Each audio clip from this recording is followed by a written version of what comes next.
Now, let's talk about self-respect.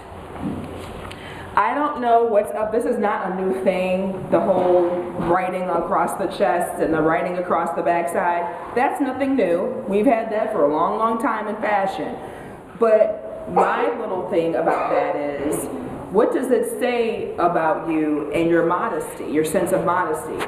Now, all the delivered vessel people in the house, they're all wearing writing on their shirts. That's not what I'm talking about. I'm talking about when it's in a particular area of the body and it's drawing attention to something, and people are looking, and unfortunately there's people out here that are looking at our girls and they're not thinking the purest of thoughts. Some girls, when they're 12, 13, 14 years old, look like they're 25 because they're developed and what have you. And it doesn't mean that they're trying to do anything to flaunt it, but that's just the way genetically that they've come about as they're starting to grow through puberty. And so I say within my home, think modesty. Think about doing less. Think about not accentuating everything.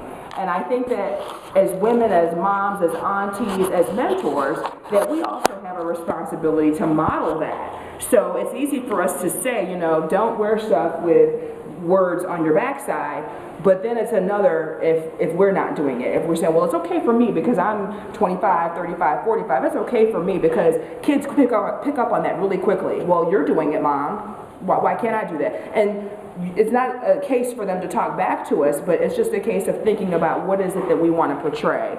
I think that girls should be able to take pride and set the tone for the way that we want people to see us and respecting ourselves. So girls, if you're talking to a boy and he's talking back to you in a certain way, you have the right to assert yourself and to say, you know what, you can't talk to me like that. I'm not going to continue this conversation because you're disrespecting me. And I don't respond to being called certain names. I don't respond to you touching me somewhere where I don't want to be touched. You have the right to assert yourself. You set that standard for the way that boys and other girls treat you. And if you don't say anything, they'll do whatever they want. To look at someone else and say, oh, I wish my hair were straight like that, or I wish my butt weren't so big, or I wish I were thinner.